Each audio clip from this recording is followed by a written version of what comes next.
Before week 3 of the college football season, I have 3 questions that I think I need answered by Saturday. And the first one is the most important one, and the one that I think can be debated the most. Who's the second best team in the Big Ten? Who's the second best team in the Big Ten? Is it Penn State? You could definitely argue for why it's not. Is it Oregon? You could easily argue for why it's not. Michigan probably thinks they're the second best team. Hell, Nebraska might think they're the second best team. Who is it? Ohio State has performed well in its first 2 weeks, and they don't play on Saturday. So we're not going to get an answer of, well, I think we have the answer of who the best team in the Big Ten is right now. It's Ohio State. After that, what is it? Because Penn State and Oregon, in a lot of places, were viewed as teams that were almost locks to make the college football playoff. Penn State looked great in week 1. Took care of business with really no problem against West Virginia. Looked like crap against Bowling Green in week 2. A Bowling Green squad who I think was picked to finish 4th in the MAC plays a 1-score game with a team who's supposed to go to the college football playoff. Oregon was ranked as the number 3 team in America. They beat a FCS school by 10 and should have lost to Boise State. Michigan got their asses kicked by Texas.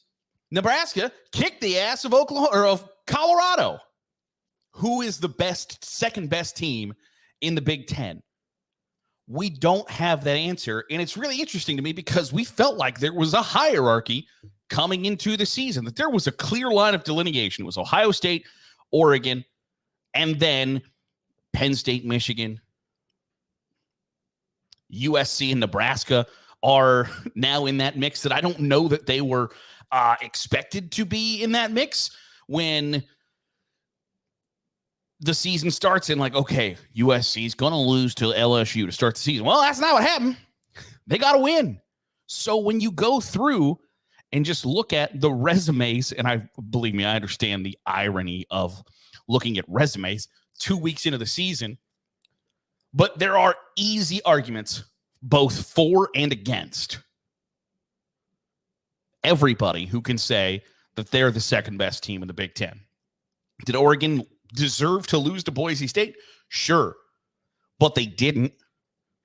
Is Boise State a better opponent than West Virginia? You could probably argue that, and I would sit here and listen to that argument, and I don't think it's too wildly off base. Is Boise State a better opponent than Bowling Green? No.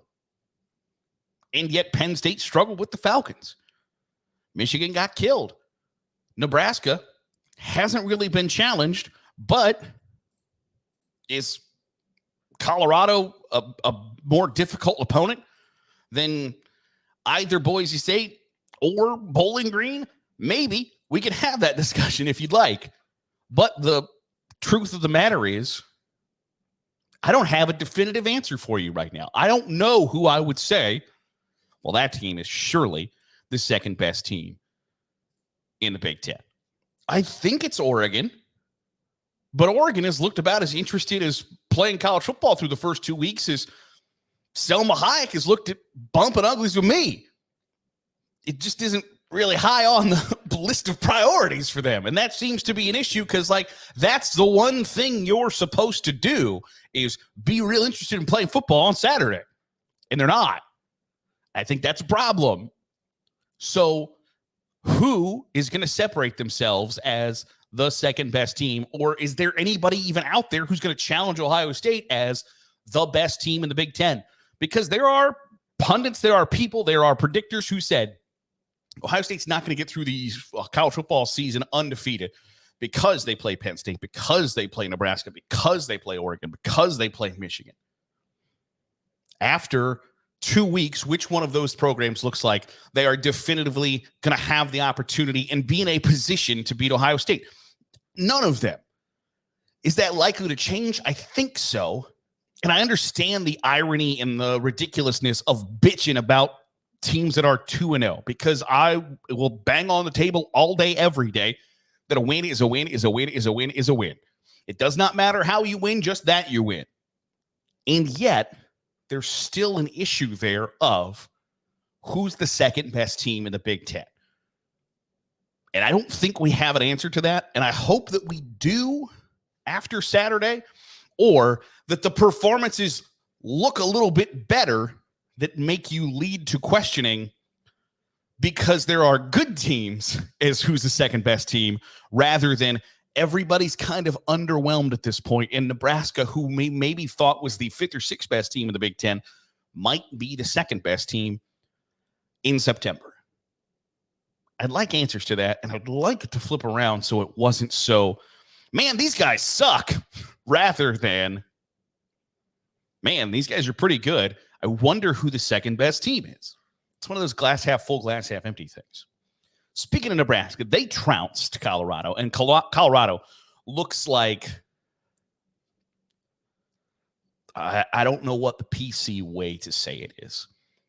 When you have Shiloh Sanders, if you haven't seen the video, it is interesting as all get out, of Shiloh Sanders at the coin toss telling the captains from Nebraska that they are about to get their asses rolled, that they are about to get kicked, that it's about not to go well for them, and then things not go well for Colorado, including a broken arm for him. It's incredibly interesting. Dan Lanning took a lot of flack last year for having his televised pregame speech where he talked about how Colorado's interested in looking the part of a football player, but not necessarily playing football good. And it still is ringing true. And that's an issue. But the second question I have coming into week 3 is, can Colorado run the football? Because through 2 weeks against North Dakota State and Nebraska, the answer has been no. And they've kind of abandoned attempting to run the football. And I think there are generally two schools of thought that you can abandon that and go all in on throwing the ball every down. One, it's going to make things a little bit more difficult for Shiloh Sanders, which I don't think Deion Sanders is interested in. I don't think he wants things to be insanely difficult for his son at quarterback. But at the same time, it allows him an opportunity to have the ball in his hands where he is the decision maker each and every snap. And to highlight that decision-making ability probably benefits Shiloh Sanders in the long run.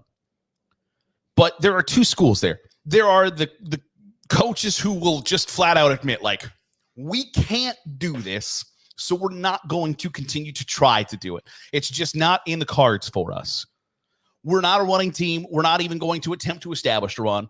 We're going to chuck it as often as we can, and if we can get you to empty the box to the point where you have four down linemen or 3 down linemen and a linebacker, if we can get 5 blockers on your 5 defenders, we might run the football.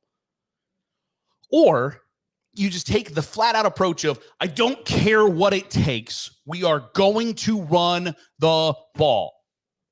And I don't know which one Colorado is likely to take.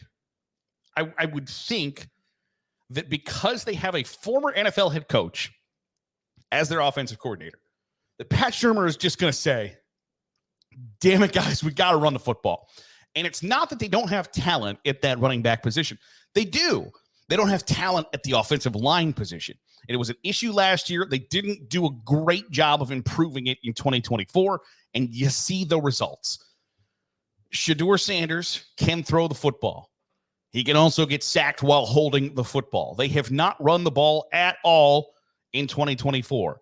Against Colorado State on Saturday night, do they make some attempt to get that done? Do they make some effort to say, we have got to be better at this aspect of the game? Because if they're not, I don't know that 2024 is going to be a fun, enjoyable experience on the Front Range. I just don't think that they are looking forward to, like, hey, we are going to throw the football 55 times a game. Because I understand the idea that your 2 best players, almost undeniably, are Travis Hunter and Shiloh Sanders. And whatever you got to do to get those guys the football is what they're going to do. But they have to figure out a way how to run the football. And then the final question I have before the start of week 3 of the college football season. Was Alabama's performance against South Florida an aberration? Was it a fluke? Just one of those bad Saturdays that you end up winning by a lot, but everybody in America saw the score in the fourth quarter that you're beating them by a point. Was that a one-time fluke, or are they overrated? Because you're going to Madison, and that place is going to be pumped up and excited. It's going to be a difficult place to play. Now, it's going to be a difficult place to play. I'm not 100% sold on it might be a difficult opponent because Wisconsin has looked okay against Western Michigan and South Dakota. So it's going to be their first big challenge. But to say they struggled against Western Michigan and South Dakota, Penn State struggled against Bowling Green, Alabama struggled against South Florida. What are the Crimson Tide after 2 weeks of the college football season? Underwhelming feels like a fair adjective to use. What are they after week 3? Are they a top 5 team who just had a bad Saturday against South Florida, which you're allowed to have bad Saturdays? Let me rephrase that. You're allowed to have a bad Saturday against an overmatched opponent. If you have multiple bad Saturdays against teams that don't have any business being in the game with you, and I think you could probably say that Wisconsin doesn't have the right to say, like, we should stand toe-to-toe with Alabama. You really don't. At least on paper, at least in my mind, a few days before that game. Is Alabama a top 5 team, or is Alabama a top 5 team and they had a bad Saturday against South Florida? Or are they overrated, and do they struggle or lose to Wisconsin? It's a question I have, and I think you get the answer on Saturday. It's looking forward to another great college football Saturday, a great college football Thursday with Texas State and Arizona playing tonight, Arizona State and Texas State. There are good games all throughout the college football weekend. And I can't tell you how excited I am to watch Arizona State, Texas State, Arizona, Kansas State on Friday night. There are good games all weekend long.